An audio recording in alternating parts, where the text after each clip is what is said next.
प्यारे बच्चों, सत श्री अकाल। मैं कमलजीत सिंह, सरकारी हाई स्कूल मदीर श्री मुक्तसर साहिब। तो बच्चों, अज आपां जमात 7वीं विशा समाजिक विज्ञान बारे गलबात करांगे। तां साडा अज पढ़न दा विशा अध्याय 10 भारत अते संसार कदों किथे अते किवें।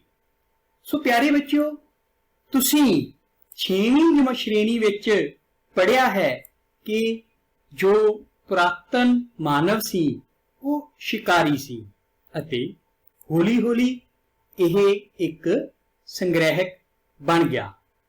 उसने अलग अलग फसलां उगाउणियां शुरू कीतियां। वो छोटे छोटे कबीलियां दे विच रहन लग पिया। तां इन्हां छोटे छोटे कबीलियां नूं जनपद कहा जांदा सी। बहुत सारे जनपद रलन ते एक महाजनपद बन गया कि एक बहुत सारे कबीलियां दा इकट्ठा स्वरूप जिसनूं महाजनपद कहा गया। शुरू विच जिवें कि सानूं पता ही है, मानव नदियां दे किनारियां ते रहिंदे सन। आबादी वधन नाल अते पानी दे होर साधन विकसित होने करके इन्हां ने नदियां दे किनारियां तो दूर रहना शुरू कर दिता। इस पिछे यह भी मन्निया गया है कि नदियां दे विच पानी ऊपर तक आ जांदा सी, जिस करके इसने उस एरिए नूं छड्ड दिता। तां तुसीं चित्र दे विच देख रहे हो एक भारती उप महादीप। सो साडे भारत एक बहुत ही वड्डा उप महादीप सी। इस चित्र दे विच विखाया जा रहा है, तुसीं नक्शे विच वेख रहे हो। यह एक बहुत वड्डी भूगोलिक इकाई सी जो कि बाकी महादीपां तो वखरी सी। तां प्यारे बच्चों, भारती उप महादीप दा वर्णन करन लई अलग अलग नाम रखे गए। तां आओ इन्हां दे नामां बारे गलबात करिए। सारियां तो पहला भारती उप महादीप नूं पूर्व काल विच हिंदुस्तान जां भारत वर्ष कहा जाता सी। तो की कहा जाता सी बच्चों? हिंदुस्तान जां भारत वर्ष। इस तो बाद वैदिक पीरियड, वैदिक काल विच इसनूं आर्यावृत कहा जाता सी। याद रखना है, इसनूं वैदिक काल विच आर्यावृत कहा जाता सी। तां फोटो तो तुहानूं पता लग ही रहा होना है, यह जिहड़ी जो तस्वीर है यह महाभारत दे समय दी है। तां फिर महाभारत विच इसनूं की कहा जाता सी? भारत वर्ष। महाभारत अते होर पुराणां विच भारत नूं भारत वर्ष कहा जाता सी। तां बच्चों, ईरानियां दे आगमन ते इसदा नाम हिंदू रखा गया। ईरानियां ने इसनूं की कहा? हिंदू कहा। तां जदों कि यूनानियां ने हिंदुस्तान नूं इंडस कहा। तां याद रखना बच्चों, यूनानियां ने हिंदुस्तान नूं की कहा सी? इंडस। तां इस तो बाद बाइबल, जिस विच भारत नूं होडू कहा गया। फिर तो बाइबल विच भारत नूं होडू कहा गया। चीनियां ने भारत नूं ताइचू दे नाम नाल संबोधित किया। चीनी भारत नूं की कहंदे सन? ताइचू। तां ह्यूनसांग दी यात्रा पिछों भारत नूं इंटू कहा जान लग्या। ह्यूनसांग वेले भारत नूं की कहंदे सन? इंटू। तां तुसीं चित्र दे विच भारत देख रहे हो। भारत दे नाल वर्तमान 6 देश सन। भारती उप महादीप नूं पूर्व काल विच हिंदुस्तान या भारत वर्ष कहा जाता सी अते इस विच 6 देश सन जो कि वर्तमान विच इस दे आले दुआले हन, जिवें कि पाकिस्तान, अफगानिस्तान, नेपाल, भूटान, बंगलादेश अते भारत। मैं फिर एक बारी दोहरा दियां, पाकिस्तान, अफगानिस्तान, नेपाल, भूटान, ਬੰਗਲਾਦੇਸ਼ ਅਤੇ ਭਾਰਤ ਇਹ ਤੁਹਾਨੂੰ ਪਿੱਛੇ ਦਿੱਤੇ ਚਿੱਤਰ ਵਿੱਚ ਵੀ ਵਿਖਾਈ ਦੇ ਰਹੇ ਹਨ। ਤਾਂ ਬੱਚਿਓ, ਭਾਰਤੀ ਇਤਿਹਾਸ ਦਾ ਮੱਧਕਾਲੀਨ ਯੁੱਗ ਦੀ ਸਮਾਂ ਯੋਜਨਾ। ਤਾਂ ਭਾਰਤੀ ਕਾਲ ਨੂੰ 3 ਭਾਗਾਂ ਵਿੱਚ ਵੰਡਿਆ ਗਿਆ ਹੈ। ਸਾਰਿਆਂ ਤੋਂ ਪਹਿਲਾਂ ਪ੍ਰਾਚੀਨ ਯੁੱਗ, ਜੋ ਕਿ ਬਹੁਤ ਪਹਿਲਾਂ ਦਾ ਯੁੱਗ ਸੀ। ਇਸ ਤੋਂ ਬਾਅਦ ਦੂਜਾ ਯੁੱਗ, ਜਿਸ ਨੂੰ ਆਪਾਂ ਮੱਧਕਾਲੀਨ ਯੁੱਗ ਕਹਿੰਦੇ ਹਾਂ, ਅਤੇ ਇਸ ਤੋਂ ਬਾਅਦ ਆਧੁਨਿਕ ਯੁੱਗ। ਤਾਂ ਆਓ ਫਿਰ ਹੁਣ ਆਪਾਂ ਮੱਧਕਾਲੀਨ ਯੁੱਗ ਬਾਰੇ ਗੱਲ ਕਰੀਏ। ਤਾਂ ਮੱਧਕਾਲੀਨ ਯੁੱਗ, ਤਾਂ ਮੱਧਕਾਲੀਨ ਯੁੱਗ ਜੋ ਕਿ 8ਵੀਂ ਸਦੀ ਤੋਂ ਸ਼ੁਰੂ ਹੁੰਦਾ ਹੈ। ਤਾਂ ਭਾਰਤ ਵਿੱਚ 8ਵੀਂ ਸਦੀ ਤੋਂ ਲੈ ਕੇ 18ਵੀਂ ਸਦੀ ਤੱਕ ਦੇ ਵਿਚਕਾਰਲੇ ਸਮੇਂ ਨੂੰ ਮੱਧਕਾਲੀਨ ਯੁੱਗ ਕਿਹਾ ਜਾਂਦਾ ਹੈ। ਅਤੇ ਇਸ 8ਵੀਂ ਸਦੀ ਨੂੰ ਪਰਿਵਰਤਨ ਦੀ ਸਦੀ ਵੀ ਮੰਨਿਆ ਜਾਂਦਾ ਹੈ। ਪਰਿਵਰਤਨ ਦੀ ਸਦੀ ਕਿਸ ਤਰ੍ਹਾਂ? ਤਾਂ ਦੇਖੋ, ਇਸ ਸਮੇਂ ਦੌਰਾਨ ਸਮਾਜਿਕ, ਰਾਜਨੀਤੀ, ਅਰਥ ਵਿਵਸਥਾ, ਸੱਭਿਆਚਾਰ ਅਤੇ ਧਰਮ ਵਿੱਚ ਬਹੁਤ ਸਾਰੀਆਂ ਤਬਦੀਲੀਆਂ ਆਈਆਂ। ਇਸੇ ਕਰਕੇ ਇਸ ਨੂੰ ਪਰਿਵਰਤਨ ਦਾ ਯੁੱਗ ਵੀ ਕਿਹਾ ਜਾਂਦਾ ਹੈ। 18ਵੀਂ ਸਦੀ ਦਾ ਭਾਰਤ ਦੇ ਸਮੇਂ ਮੁਗਲ ਰਾਜ ਜੋ ਕਿ ਖਤਮ ਹੋ ਗਿਆ ਸੀ। ਜਿਵੇਂ ਕਿ ਤੁਸੀਂ ਦੇਖ ਰਹੇ ਹੋ, 18ਵੀਂ ਸਦੀ ਦੇ ਭਾਰਤ ਵਿੱਚ ਮੁਗਲ ਰਾਜ ਦਾ ਖੇਰੂ ਫੇਰੂ ਹੋਣਾ ਤੇ ਇਸ ਸਮੇਂ ਅੰਗਰੇਜ਼ੀ ਸ਼ਕਤੀ ਦਾ ਭਾਰਤ ਵਿੱਚ ਦਾਖਲ ਹੋਣਾ ਮੱਧਕਾਲੀਨ ਯੁੱਗ ਦਾ ਅੰਤ ਕਿਹਾ ਜਾਂਦਾ ਹੈ। ਅੰਗਰੇਜ਼ੀ ਸ਼ਕਤੀ ਦਾ ਜਦੋਂ ਦਾਖਲ ਹੋਈ ਸੀ ਭਾਰਤ 'ਚ, ਤਾਂ ਇਸ ਸਮੇਂ ਮੱਧਕਾਲੀਨ ਯੁੱਗ ਦਾ ਅੰਤ ਹੋਇਆ ਸੀ। ਆਪਾਂ ਮੱਧਕਾਲੀਨ ਯੁੱਗ ਨੂੰ ਵੀ ਅੱਗੋਂ 3 ਭਾਗਾਂ ਵਿੱਚ ਵੰਡ ਸਕਦੇ ਹਾਂ। ਸਾਰਿਆਂ ਤੋਂ ਪਹਿਲਾਂ ਮੱਧਕਾਲੀਨ ਯੁੱਗ ਮੁੱਢਲਾ, ਇਸ ਤੋਂ ਬਾਅਦ ਮੱਧਕਾਲੀਨ ਯੁੱਗ ਅਤੇ ਇਸ ਤੋਂ ਬਾਅਦ ਉੱਤਰ ਮੱਧਕਾਲੀਨ ਯੁੱਗ। ਤਾਂ ਬੱਚਿਓ, ਮੁੱਢਲਾ ਮੱਧਕਾਲੀਨ ਯੁੱਗ, ਇਹ ਮੱਧਕਾਲੀਨ ਯੁੱਗ 18ਵੀਂ ਸਦੀ ਤੋਂ 13ਵੀਂ ਸਦੀ ਦੇ ਆਰੰਭ ਤੱਕ ਮੰਨਿਆ ਗਿਆ ਹੈ। ਕਿੱਥੋਂ ਤੋਂ ਮੰਨਿਆ ਗਿਆ ਹੈ?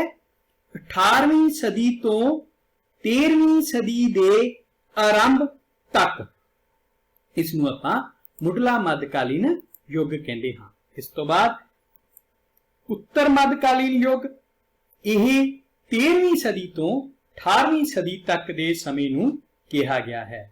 ਉੱਤਰ ਮੱਧਕਾਲੀਨ ਯੁੱਗ ਕਦੋਂ ਤੋਂ ਕਦੋਂ ਤੱਕ ਹੈ? 13ਵੀਂ ਸਦੀ ਤੋਂ 18ਵੀਂ ਸਦੀ ਤੱਕ ਦੇ ਸਮੇਂ ਤੱਕ ਇਸ ਨੂੰ ਆਪਾਂ ਉੱਤਰ ਮੱਧਕਾਲੀਨ ਯੁੱਗ ਕਹਿੰਦੇ ਹਾਂ। ਪ੍ਰਮੁੱਖ ਇਤਿਹਾਸਕ ਪ੍ਰਤੀਵਰਤੀਆਂ ਭਾਵ ਰੁਚੀਆਂ। ਤਾਂ ਆਓ ਹੁਣ ਪ੍ਰਮੁੱਖ ਇਤਿਹਾਸਿਕ ਪ੍ਰਤੀਵਰਤੀਆਂ ਬਾਰੇ ਗੱਲ ਕਰੀਏ। ਇਸ ਸਮੇਂ ਦੌਰਾਨ ਮੁਸਲਮਾਨਾਂ ਦੇ ਆਉਣ ਨਾਲ ਮਿਸ਼ਰਤ ਸੱਭਿਆਚਾਰ ਦਾ ਜਨਮ ਹੋਇਆ। ਇਸ ਸਮੇਂ ਹਿੰਦੂਆਂ ਤੇ ਮੁਸਲਮਾਨਾਂ ਦਾ ਕਾਫੀ ਆਪਸੀ ਪ੍ਰਭਾਵ ਸੀ। ਤਾਂ ਬੱਚਿਓ, ਜਦੋਂ ਕਿਸੇ ਹੋਰ ਸਭਿਅਤਾ ਜਾਂ ਕਮਿਊਨਿਟੀ ਦੇ ਆਪਾਂ ਛੋਹ ਦੇ ਵਿੱਚ ਆਉਂਦੇ ਹਾਂ, ਮੇਲ ਜੋਲ ਹੁੰਦਾ ਹੈ, ਤਾਂ ਦੋਵਾਂ ਸਭਿਅਤਾਵਾਂ ਦਾ, ਦੋਵਾਂ ਧਰਮਾਂ ਦਾ, ਦੋ ਅਲੱਗ-ਅਲੱਗ ਤਰ੍ਹਾਂ ਦੇ ਲੋਕਾਂ ਦਾ ਇੱਕ ਦੂਸਰੇ ਉੱਪਰ ਪ੍ਰਭਾਵ ਪੈਂਦਾ ਹੈ। ਜੇਕਰ ਉਹਨਾਂ ਦਾ ਪ੍ਰਭਾਵ ਸਾਡੇ ਤੇ ਪਿਆ ਤੇ ਸਾਡਾ ਪ੍ਰਭਾਵ ਵੀ ਉਹਨਾਂ ਤੇ ਪਿਆ, ਇਸ ਚੀਜ਼ ਨੇ ਇੱਕ ਮਿਸ਼ਰਤ ਸੱਭਿਆਚਾਰ ਨੂੰ ਪੈਦਾ ਕੀਤਾ। ਸੋ ਇਸੇ ਕਰਕੇ ਮੁਸਲਮਾਨਾਂ ਦੇ ਪ੍ਰਭਾਵ ਅਤੇ ਸਾਡਾ ਉਹਨਾਂ ਤੇ ਪ੍ਰਭਾਵ ਹੋਣ ਕਾਰਨ ਇੱਕ ਮਿਸ਼ਰਤ ਸੱਭਿਆਚਾਰ ਦਾ ਆਰੰਭ ਹੋਇਆ। ਇਸ ਸਮੇਂ ਦੌਰਾਨ ਬਹੁਤ ਸਾਰੀਆਂ ਭਾਸ਼ਾਵਾਂ, ਖਾਸ ਕਰਕੇ ਹਿੰਦੀ ਤੇ ਉਰਦੂ ਦਾ ਵਿਕਾਸ ਹੋਇਆ। ਹਿੰਦੀ, ਜਿਵੇਂ ਕਿ ਤੁਹਾਨੂੰ ਪਤਾ ਹੀ ਹੈ, ਸਾਡੀ ਰਾਸ਼ਟਰੀ ਭਾਸ਼ਾ ਹੈ। ਤਾਂ ਇਹ ਭਾਸ਼ਾਵਾਂ ਅੱਜ ਵੀ ਅਸੀਂ ਬੋਲਦੇ ਹਾਂ। ਇਸੇ ਤਰ੍ਹਾਂ ਬੱਚਿਓ, ਮੱਧਕਾਲੀਨ ਯੁੱਗ ਦੇ ਵਿੱਚ ਸਾਡੇ ਬਹੁਤ ਸਾਰੇ ਸਮਾਜਿਕ ਰੀਤੀ ਰਿਵਾਜਾਂ, ਰਵਾਇਤਾਂ ਅਤੇ ਧਾਰਮਿਕ ਵਿਸ਼ਵਾਸਾਂ ਦੀ ਉਤਪਤੀ ਹੋਈ। ਕਿਸ ਤਰ੍ਹਾਂ ਉਤਪਤੀ ਹੋਈ ਕਿ ਅਸੀਂ ਬਹੁਤ ਹੋਰ ਜਾਤੀ ਦੇ ਲੋਕਾਂ ਨਾਲ, ਹੋਰ ਵਿਰਸੇ ਦੇ ਲੋਕਾਂ ਨਾਲ, ਹੋਰ ਥਾਵਾਂ ਦੇ ਲੋਕਾਂ ਦੇ ਨਾਲ ਸੰਬੰਧ ਦੇ ਵਿੱਚ ਆਏ। ਉਹਨਾਂ ਦਾ ਸਾਡੇ ਤੇ ਪ੍ਰਭਾਵ ਪਿਆ, ਸਾਡਾ ਉਹਨਾਂ ਤੇ ਪ੍ਰਭਾਵ ਪਿਆ, ਤੇ ਸਾਡੇ ਵਿੱਚ ਬਹੁਤ ਸਾਰੇ ਹੋਰ ਸਮਾਜਿਕ ਤੇ ਧਾਰਮਿਕ ਵਿਚਾਰਾਂ ਦੀ ਉਤਪਤੀ ਹੋਈ। ਇਸ ਸਮੇਂ ਦੌਰਾਨ ਭਾਰਤ ਅਤੇ ਸੰਸਾਰ ਵਿੱਚ ਬਹੁਤ ਆਪਸੀ ਸੰਬੰਧ ਸਥਾਪਿਤ ਹੋਏ। ਵਪਾਰ ਦੇ ਕਾਰਨ ਸੰਸਾਰ ਦੇ ਵੱਖ-ਵੱਖ ਹਿੱਸਿਆਂ ਦੇ ਲੋਕਾਂ ਵਿੱਚ ਆਪਸੀ ਸੰਪਰਕ ਪੈਦਾ ਹੋਇਆ। ਉਸ ਸਮੇਂ ਆਪਸੀ ਲੈਣ ਦੇਣ ਦਾ ਬਹੁਤ ਜ਼ਿਆਦਾ ਵੱਧ ਗਿਆ ਸੀ। ਭਾਰਤ ਦੇ ਹੋਰ ਦੇਸ਼ਾਂ ਦੇ ਰੀਤੀ ਰਿਵਾਜਾਂ ਵਿੱਚੋਂ ਬਹੁਤ ਸਾਰੀ ਸਮੱਗਰੀ ਅਪਣਾਈ। ਜਿਵੇਂ ਕਿ ਆਪਾਂ ਪਹਿਲਾਂ ਹੀ ਗੱਲ ਕਰ ਚੁੱਕੇ ਹਾਂ, ਜਦੋਂ ਆਪਾਂ ਆਪਣਾ ਸਮਾਨ, ਆਪਣੀਆਂ ਵਸਤੂਆਂ ਦੂਸਰੇ ਲੋਕਾਂ ਨੂੰ ਦਿਆਂਗੇ ਤੇ ਦੂਸਰੇ ਇਲਾਕਿਆਂ ਦੇ ਲੋਕਾਂ ਤੋਂ ਆਪਾਂ ਪ੍ਰਾਪਤ ਕਰਾਂਗੇ ਤਾਂ ਆਪਣੇ ਰਹਿਣ ਸਹਿਣ, ਆਪਣੇ ਜੀਵਨ ਸ਼ੈਲੀ, ਆਪਣੇ ਸੱਭਿਆਚਾਰ, ਆਪਣੇ ਸਮਾਜ ਦੇ ਵਿੱਚ ਬਹੁਤ ਜ਼ਿਆਦਾ ਪਰਿਵਰਤਨ ਹੋਣਾ ਯਕੀਨੀ ਹੈ। ਤਾਂ ਇਸੇ ਤਰੀਕੇ ਉਹਨਾਂ ਲੋਕਾਂ ਦੀਆਂ ਵਸਤਾਂ, ਸਮਾਨ ਤੇ ਹੋਰ ਚੀਜ਼ਾਂ ਦਾ ਪ੍ਰਭਾਵ ਸਾਡੇ ਤੇ ਪਿਆ ਅਤੇ ਅਸੀਂ ਆਪਣਾ ਪ੍ਰਭਾਵ ਵੀ ਉਹਨਾਂ ਲੋਕਾਂ ਤੇ ਛੱਡਿਆ। ਇਸੇ ਤਰੀਕੇ ਬੱਚੇ ਭਗਤੀ ਅਤੇ ਸੂਫੀ ਸੰਤਾਂ ਨੇ ਹਿੰਦੂ ਧਰਮ ਅਤੇ ਇਸਲਾਮ ਧਰਮ ਦੇ ਮੂਲ ਸਿਧਾਂਤਾਂ ਬਾਰੇ ਚੰਗੀ ਸੋਚ ਉਤਪੰਨ ਕੀਤੀ।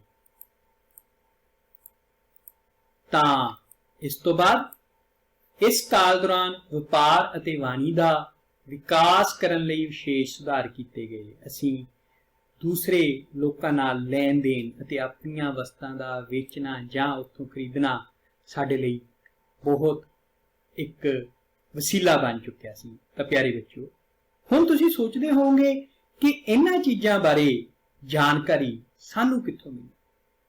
ਤਾਂ ਬੱਚੇ, ਇਹਨਾਂ ਚੀਜ਼ਾਂ ਦੀ ਜਾਣਕਾਰੀ ਦੇ ਜਿਹੜੇ ਸਰੋਤ ਹਨ ਉਹਨਾਂ ਨੂੰ ਇਤਿਹਾਸਕ ਸਰੋਤ ਕਿਹਾ ਜਾਂਦਾ ਹੈ। ਅੱਜ ਆਪਾਂ ਇਹਨਾਂ ਇਤਿਹਾਸਕ ਸਰੋਤਾਂ ਬਾਰੇ ਗੱਲਬਾਤ ਕਰਾਂਗੇ, ਜੋ ਕਿ ਹਨ ਪੁਰਾਤੱਤਵ ਸਰੋਤ ਅਤੇ ਇਤਿਹਾਸਕ ਸਮੱਗਰੀ। ਤਾਂ ਸਾਰਿਆਂ ਤੋਂ ਪਹਿਲਾਂ ਗੱਲਬਾਤ ਕਰਾਂਗੇ ਪੁਰਾਤੱਤਵ ਸਰੋਤ। ਤਾਂ ਤੁਸੀਂ ਇੱਥੇ ਦੇਖ ਰਹੇ ਹੋ ਇੱਕ ਮੰਦਿਰ ਦਿਖਾਈ ਦੇ ਰਿਹਾ ਹੈ। ਤਾਂ ਬੱਚਿਓ, ਅੱਜ ਸਾਡੇ ਦੇਸ਼ ਦੇ ਵਿੱਚ ਬਹੁਤ ਸਾਰੇ ਪੁਰਾਤਨ ਮੰਦਿਰ ਹਨ, ਜਿਵੇਂ ਕਿ ਖੁਜਰਾਓ, ਭੁਵਨੇਸ਼ਵਰ, ਕੋਨਾਰਕ ਆਦਿ ਵਿਖੇ ਹਨ।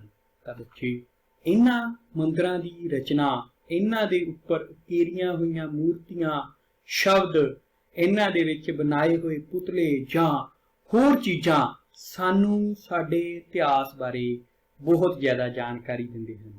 ਇਸ ਤੋਂ ਸਾਨੂੰ ਪਤਾ ਲੱਗਦਾ ਹੈ ਕਿ ਉਸ ਸਮੇਂ ਦੇ ਲੋਕਾਂ ਦੀ ਸੋਚ, ਵਿਰਸਾ, ਰਹਿਣ ਸਹਿਣ, ਖਾਣ ਪੀਣ ਤੇ ਉਹ ਕਿੰਨੇ ਕੁ ਵਿਕਸਿਤ ਸਨ। ਤਾਂ ਇਹ ਚੀਜ਼ਾਂ ਸਾਨੂੰ ਪੁਰਾਤਨ ਮੰਦਿਰਾਂ ਤੋਂ ਪਤਾ ਲੱਗਦੀਆਂ ਹਨ। ਇਸੇ ਤਰੀਕੇ ਤੁਸੀਂ ਦੇਖ ਰਹੇ ਹੋ ਸ਼ਿਲਾਲੇਖ, ਇਸ ਵਿੱਚ ਇੱਕ ਬਲਦ ਦੀ ਤਸਵੀਰ ਦਿਖਾਈ ਗਈ ਹੈ। ਇਸ ਤੋਂ ਇਲਾਵਾ ਇਸ ਵਿੱਚ ਕੁਝ ਅਕਸ਼ਰ ਉਕਰੇ ਹੋਏ ਹਨ, ਜਿਨ੍ਹਾਂ ਬਾਰੇ ਹਾਲੇ ਤੱਕ ਵਿਸਤ੍ਰਿਤ ਰੂਪ ਵਿੱਚ ਸਾਡੇ ਖਗੋਲ ਵਿਗਿਆਨੀਆਂ ਨੂੰ ਜਾਣਕਾਰੀ ਨਹੀਂ ਹੈ, ਪਰੰਤੂ ਇਸ ਤੋਂ ਵੀ ਸਾਨੂੰ ਬਹੁਤ ਕੁਝ ਦੇਖਣ ਨੂੰ ਮਿਲਦਾ ਹੈ ਅਤੇ ਸਿੱਖਣ ਨੂੰ ਮਿਲਦਾ ਹੈ। ਇਸ ਤਸਵੀਰ ਵਿੱਚ ਤੁਸੀਂ ਬਰਤਨ ਦੇਖ ਰਹੇ ਹੋ।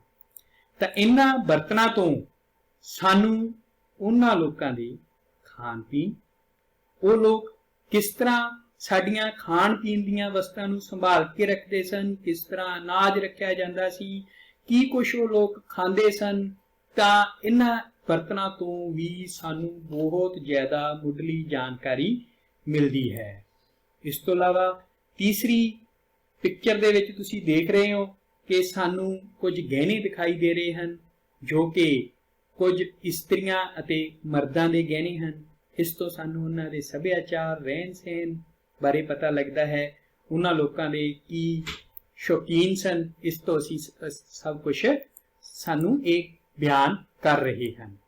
ਤਾਂ ਸਾਹਮਣੇ ਦੇਖ ਰਹੇ ਹੋ ਤੁਸੀਂ ਬੱਚੇ, ਤੁਹਾਨੂੰ ਦੋ ਸਿੱਕੇ ਦਿਖਾਈ ਦੇ ਰਹੇ ਹਨ। ਤੇ ਇਸ ਤੋਂ ਸਾਨੂੰ ਇਹ ਵੀ ਪਤਾ ਲੱਗਦਾ ਹੈ ਕਿ ਇਹ ਸਿੱਕੇ ਉਸ ਟਾਈਮ ਜਿਸ ਤਰ੍ਹਾਂ ਅੱਜ ਸਾਡੇ ਕਰੰਸੀ ਹੈ, ਨੋਟ ਅਤੇ ਸਿੱਕੇ ਵਰਤੇ ਜਾਂਦੇ ਹਨ, ਉਸ ਤਰ੍ਹਾਂ ਉਹਨਾਂ ਲੋਕਾਂ ਦੇ ਖਜ਼ਾਨੇ ਵਿੱਚ ਵੀ ਹੋਇਆ ਕਰਦੇ ਸਨ। ਇਸ ਤੋਂ ਇਲਾਵਾ ਵਪਾਰੀਆਂ ਕੋਲ ਕੁਝ ਸੀਲਾਂ ਹੁੰਦੀਆਂ ਸਨ, ਜੋ ਕਿ ਉਹ ਖਰੀਦਣ ਅਤੇ ਵੇਚਣ ਸਮੇਂ ਉਹਨਾਂ ਨੂੰ ਮੋਹਰ ਦੀ ਤਰ੍ਹਾਂ ਵਰਤਿਆ ਕਰਦੇ ਸਨ, ਜੋ ਕਿ ਉਹਨਾਂ ਦੀ ਇੱਕ ਨਿਸ਼ਾਨੀ ਦੇ ਰੂਪ ਵਿੱਚ ਅਤੇ ਉਹਨਾਂ ਦੀ ਮਲਕੀਅਤ ਨੂੰ ਦਰਸਾਉਂਦਾ ਸੀ। ਤਾਂ ਇਸ ਤੋਂ ਵੀ ਉਹਨਾਂ ਦੇ ਜਿਹੜਾ ਵਿਕਸਿਤ ਹੋਣ ਦਾ ਤੇ ਉਹਨਾਂ ਦੇ ਵਪਾਰ ਕਰਨ ਦਾ ਤੇ ਉਹਨਾਂ ਦੇ ਜੋ ਹੈ ਆਪਣੇ ਸਰੋਤਾਂ ਬਾਰੇ ਸਾਨੂੰ ਪਤਾ ਲੱਗਦਾ ਹੈ। ਸੋ ਪਿਆਰੇ ਬੱਚਿਓ, सो प्यारे बच्चों, तुसी इस चित्र विच 3 इमारतां देख रहे हो। यह सारियां तो पहली इमारत खुजराहो मंदिर, दूसरी इमारत जामा मस्जिद अते तीसरी इमारत लाल किला है। तो तुसी देख रहे हो कि यह इमारतां जो कि साडियां इतिहासक इमारतां हन, कलाकृति का एक अद्भुत नमूना हन। इस विच यह दस रही हन कि उस समय दे कारीगर किन्ने कुशल कारीगर सन। ते इस तो इलावा इन्हां इमारतां विच इतिहास दीयां बहुत सारियां कहानियां दफन हन। सो प्यारे बच्चों, इन्हां इमारतां तो सानू साडे इतिहास बारे बहुत ज्यादा जानकारी मिलती है। तो आओ हुण साहित्यिक स्रोतां बारे गलबात करिए। तो बच्चों, तुसी इत्थे सोच रहे होंगे कि हुण तक इमारतां, सिक्कियां, कलाकृतियां, बर्तनां ते गहनियां आदि बारे पढ़िया, पर साहित्यिक स्रोत किस तरह हुंदे होणगे? तो बच्चों, यह सारे साहित्यिक स्रोत लंबे समय की कहानी बयान करते हैं, जिस विच स्वै जीवनियां, राजियां दे वरतांत, दस्तावेज, धार्मिक पुस्तकां आदि हैं। तो प्यारे बच्चों, इत्थे एक गल दसनी बनती है कि मध्यकालीन भारत विच कागज की कीमत बहुत घट सी। कागज बहुत सस्ता अते बहुत ज्यादा मात्रा विच पाया जाता सी, जिस करके उस समय इन्हां रचनावां दा आगाज होया, जिस विच कुछ धार्मिक ग्रंथ, राजियां दे वरतांत, जिवें कि तुहाडे सामने दिखाया ही जा रहा है, इन्हां चीज़ां बारे लिखिया गया, जो कि सानू इतिहास बारे बहुत कुछ दसते हैं। इस तो इलावा विदेशी यात्रियों ने मध्यकालीन भारत ते बहुत ज्यादा लेख लिखे। इन्हां तो सानू बहुत ज्यादा जानकारी मिलती है। शासकां विचकार होईयां संधियां, शासकां दी जीवन रेखा, उन्हां दा राज प्रबंध, उस समय दे समाजिक ते आर्थिक प्रणाली, जो कि इन्हां लेखां दे विच समेटे हुए हैं। तो सारियां तो पहला इब्न बतूता दी किताब उल रहीला, इस किताब दे विच मुहम्मद बिन तुगलक बारे लिखिया गया है। यह सानू साडे इतिहास बारे जानकारी दिंदी है। अल-बरूनी ने भारत विच अपने ठहरन बारे लिखिया। उसने उस समय दियां सारियां उन्हां गल्लां बारे चानण पाया है, जो कि साडे इतिहास नूं एक झरोखे विचों दिखाण दी उसदी एक कोशिश सी। इस तो बाद अब्दुल रज़ाक ने विजयनगर राज की यात्रा बारे दस्या है, ते उसने इस विच राज की मौजूदा स्थिति बारे एक लेख विच वर्णन किया है। इस तो बाद चित्रकारी, मध्यकालीन युग बारे आम जानकारी दे नाल नाल कला का विकास, खास करके उस समय की चित्रकारी बारे बहुत कुछ देखने नूं मिलता है। जिवें कि तुसी स्क्रीन उपर चित्र देख रहे हो, यह चित्रकारी उस समय दे लोकां दे जीवन दे हर पहलू नूं दर्शा रही है। हर वर्ग बारे इस चित्रकारी द्वारा दस्या जा रहा है। यह चित्र आम तौर ते लोकां दे घरां विच, महलां विच, गुफावां विच जां होर पब्लिक स्थानां ते जिथे लोकां दा विचरण हुंदा सी, उत्थे देखण नूं मिलदे हन। यह चित्र इतिहास दे बारे बहुत कुछ असीम जानकारी समेटे हुए हैं। तां चित्रकारी ਅਤੇ ਸੰਗੀਤ ਤੋਂ ਵੀ ਸਾਨੂੰ ਇਤਿਹਾਸ ਬਾਰੇ ਜਾਣਕਾਰੀ ਮਿਲਦੀ ਹੈ। ਤੁਸੀਂ ਇਸ ਚਿੱਤਰ ਵਿੱਚ ਕੀ ਵੇਖ ਰਹੇ ਹੋ? ਤਾਂ ਤੁਹਾਨੂੰ ਦਿਖਾਈ ਦੇ ਰਿਹਾ ਹੈ ਇੱਕ ਰਾਜਾ, ਇੱਕ ਸੰਗੀਤਕਾਰ ਤੇ ਕੁਝ ਸਾਈਡ ਤੇ ਬੈਠੇ ਹੋਏ ਹੋਰ ਸੰਗੀਤਕਾਰ। ਜਰਾ ਸੋਚੋ, ਇਹ ਕਿਹੜੇ ਰਾਜੇ ਦਾ ਦਰਬਾਰ ਹੋ ਸਕਦਾ ਹੈ? ਜੀ ਬੱਚਿਓ, ਇਹ ਮੁਗਲ ਸ਼ਾਸਕ ਅਕਬਰ ਦੇ ਸਮੇਂ ਦਾ ਦਰਬਾਰ ਹੈ ਅਤੇ ਮੁਗਲ ਸ਼ਾਸਕ ਅਕਬਰ ਦੇ ਸਮੇਂ ਇੱਕ ਬਹੁਤ ਹੀ ਮਸ਼ਹੂਰ ਸੰਗੀਤਕਾਰ ਸੀ ਜਿਨ੍ਹਾਂ ਦਾ ਨਾਮ ਸੀ ਤਾਨਸੈਨ। ਤਾਂ ਇਹ ਵੀ ਮੱਧਕਾਲੀਨ ਯੁੱਗ ਦੇ ਵਿੱਚ ਹੀ ਸੀ। ਤਾਂ ਬੱਚਿਓ, ਆਓ ਹੁਣ ਤੁਹਾਡੇ ਤੋਂ ਕੁਝ ਪ੍ਰਸ਼ਨ ਪੁੱਛੀਏ ਤਾਂ ਜੋ ਪਤਾ ਲੱਗ ਸਕੇ ਕਿ ਹੁਣ ਤੱਕ ਤੁਸੀਂ ਕੀ ਸਿੱਖਿਆ ਹੈ। ਤਾਂ ਚਲੋ ਜਰਾ ਦੱਸੋ, ਵੈਦਿਕ ਕਾਲ ਵਿੱਚ ਭਾਰਤ ਨੂੰ ਕਿਸ ਨਾਂ ਨਾਲ ਜਾਣਿਆ ਜਾਂਦਾ ਸੀ? ਹਾਂਜੀ ਬੱਚੇ, ਸੋਚੋ ਤੇ ਉੱਤਰ ਦਿਓ। ਚਲੋ, ਵੈਰੀ ਗੁੱਡ, ਸ਼ਾਬਾਸ਼। ਤਾਂ ਇਸ ਦਾ ਸਹੀ ਉੱਤਰ ਹੈ ਆਰਿਆਵਰਤ। ਵੈਦਿਕ ਕਾਲ ਵਿੱਚ ਭਾਰਤ ਨੂੰ ਕਿਸ ਨਾਮ ਨਾਲ ਜਾਣਿਆ ਜਾਂਦਾ ਸੀ? ਆਰਿਆਵਰਤ। ਚਲੋ ਫਿਰ ਅਗਲਾ ਪ੍ਰਸ਼ਨ ਸਕਰੀਨ ਉੱਤੇ ਹੈ, ਵੇਖਦੇ ਹਾਂ ਤੁਸੀਂ ਇਸ ਦਾ ਠੀਕ ਉੱਤਰ ਦਿੰਦੇ ਹੋ ਜਾਂ ਨਹੀਂ। ਭਾਰਤੀ ਉਪ ਮਹਾਦੀਪ ਨੂੰ ਪੂਰਵ ਕਾਲ ਵਿੱਚ ਕਿਸ ਨਾਮ ਨਾਲ ਜਾਣਿਆ ਜਾਂਦਾ ਸੀ? ਚਲੋ ਇਸ ਪ੍ਰਸ਼ਨ ਦਾ ਉੱਤਰ ਦਿਓ।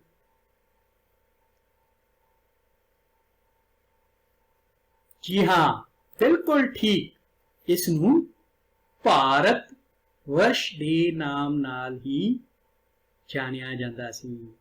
ਕਿਸ ਨਾਮ ਨਾਲ ਜਾਣਿਆ ਜਾਂਦਾ ਸੀ ਬੱਚੇ? ਭਾਰਤ ਵਰਸ਼।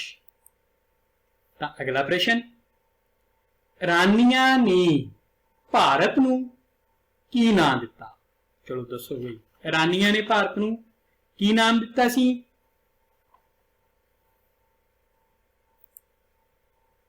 ਹਿੰਦੂ। ਠੀਕ ਉੱਤਰ ਬੱਚੇ, ਰਾਨੀਆਂ ਨੇ ਭਾਰਤ ਨੂੰ ਹਿੰਦੂ ਨਾਮ ਦਿੱਤਾ ਸੀ।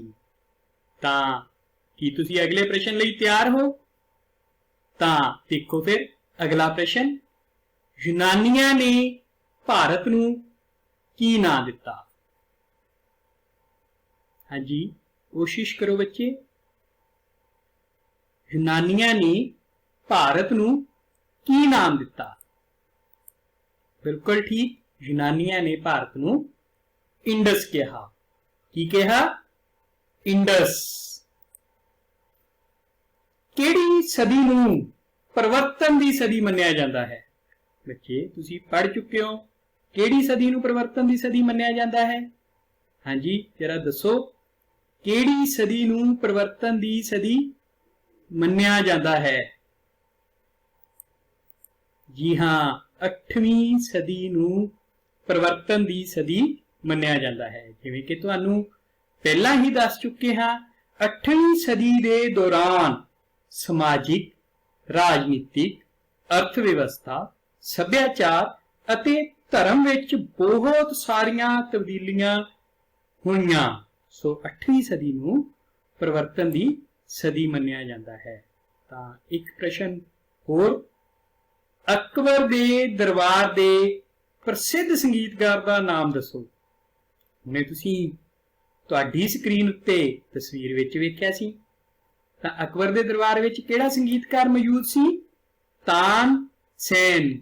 ਯਾਦ ਰੱਖਣਾ ਬੱਚਿਓ, ਅਕਬਰ ਦੇ ਦਰਬਾਰ ਵਿੱਚ ਪ੍ਰਸਿੱਧ ਸੰਗੀਤਕਾਰ ਦਾ ਨਾਮ ਕੀ ਸੀ? ਤਾਨਸੈਨ। ਇਤਿਹਾਸਿਕ ਸਰੋਤ ਕਿੰਨੇ ਪ੍ਰਕਾਰ ਦੇ ਹੁੰਦੇ ਹਨ? ਹਾਂਜੀ ਬੱਚਿਓ, ਇਤਿਹਾਸਿਕ ਸਰੋਤ ਕਿੰਨੇ ਪ੍ਰਕਾਰ ਦੇ ਹੁੰਦੇ ਹਨ? ਜਰਾ ਦੱਸੋ, ਕਿੰਨੇ ਪ੍ਰਕਾਰ ਦੇ ਹੁੰਦੇ ਹਨ? 2 ਪ੍ਰਕਾਰ ਦੇ।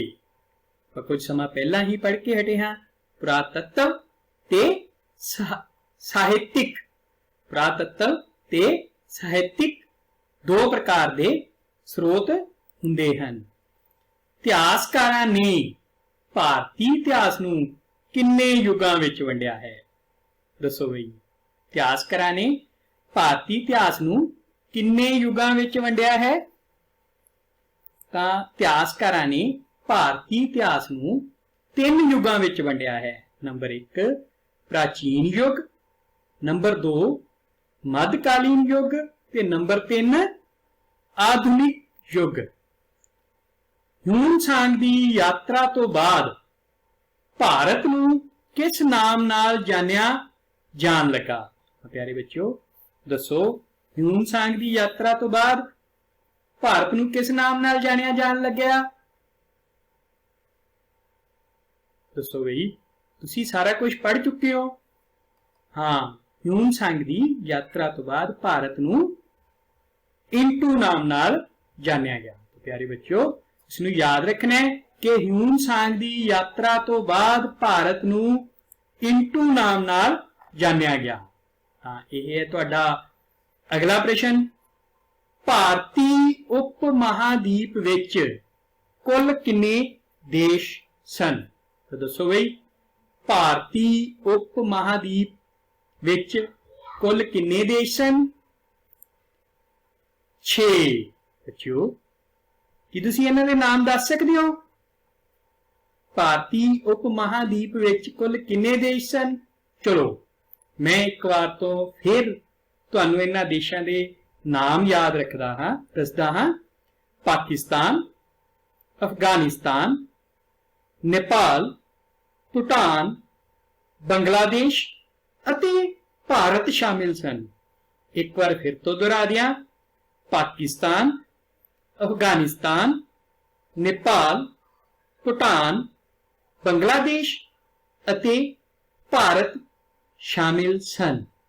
ਸੋ ਪਿਆਰੇ ਬੱਚਿਓ, ਹੁਣ ਤੁਸੀਂ ਪਾਠ ਭਾਰਤ ਅਤੇ ਸੰਸਾਰ ਕਦੋਂ, ਕਿੱਥੇ ਅਤੇ ਕਿਵੇਂ ਇਸ ਬਾਰੇ ਪੂਰਨ ਰੂਪ ਵਿੱਚ ਜਾਣਕਾਰੀ ਹਾਸਿਲ ਕਰ ਚੁੱਕੇ ਹੋ।